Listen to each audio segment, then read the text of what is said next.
பாகிஸ்தான் கடற்படையால் கைது செய்யப்பட்ட தமிழ்நாட்டு மீனவர்கள் 7 பேரை விடுவிக்க நடவடிக்கை தேவை. மத்திய வெளியுறவுத்துறை அமைச்சர் ஜெய்சங்கருக்கு எழுதியுள்ள கடிதத்தில் முதலமைச்சர் வலியுறுத்தல். மணிப்பூர் உயர்நீதிமன்ற தலைமை நீதிபதியாக கிருஷ்ணகுமார் நியமனம்.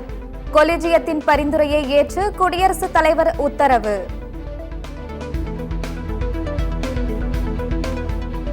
வாக்குப்பதிவுக்கு பிந்தைய கருத்து கணிப்பு தொடர்பான தொலைக்காட்சி விவாதத்தில் காங்கிரஸ் பங்கேற்காது. தொலைக்காட்சி விவாதத்தில் இருந்து விலகியது காங்கிரஸ்.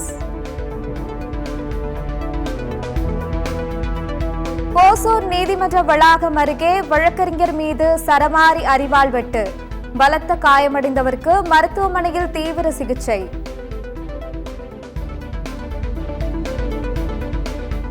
ஓசூரில் வழக்கறிஞரை வெட்டியவர் மற்றொரு வழக்கறிஞரின் உதவியாளர் என தகவல். தடுக்க வராமல் மக்கள் வேடிக்கை மட்டும் பார்த்ததாக சமூக ஆர்வலர்கள் ஆதங்கம். கள்ளக்குறிச்சி கள்ளச்சாராய வழக்கில் தமிழ்நாடு அரசு மேல்முறையீடு செய்யக்கூடாது. எடப்பாடி பழனிசாமி வலியுறுத்தல்.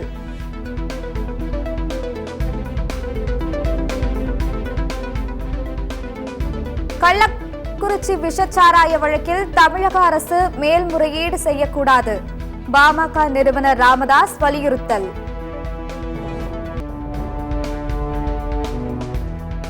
பாம்பனில் 6 மணி நேரத்தில் 24 சென்டிமீட்டர் மழை பதிவு. ராமேஸ்வரத்தில் 22 சென்டிமீட்டர் மழை பதிவாகியுள்ளது. கோவாவில் இருந்து லக்னோ புறப்படவிருந்த இண்டிகோ விமானத்தில் எலி இருந்ததாக கூறி திடீரென விமான சேவை ரத்து. பயணிகள் ஆத்திரமடைந்து விமான நிலைய ஊழியர்களுடன் வாக்குவாதம்.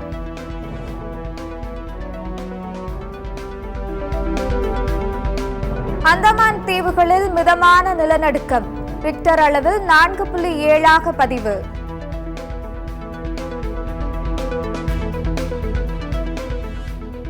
உலகக்கோப்பை கால்பந்து தகுதிச் சுற்று. பெருவை வீழ்த்தி வெற்றி பெற்ற அர்ஜென்டினா.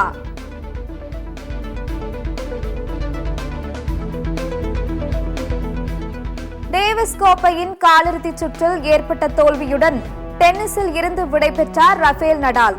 ரசிகர்களின் கரகோஷத்தால் கண்ணீர் விட்டு அழுது உணர்ச்சி வசப்பட்ட நடால்.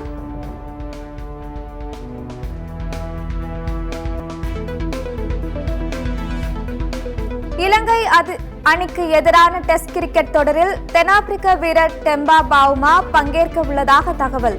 மீண்டும் உடல் தகுதி பெற்றுள்ள நிலையில் பங்கேற்கிறார்.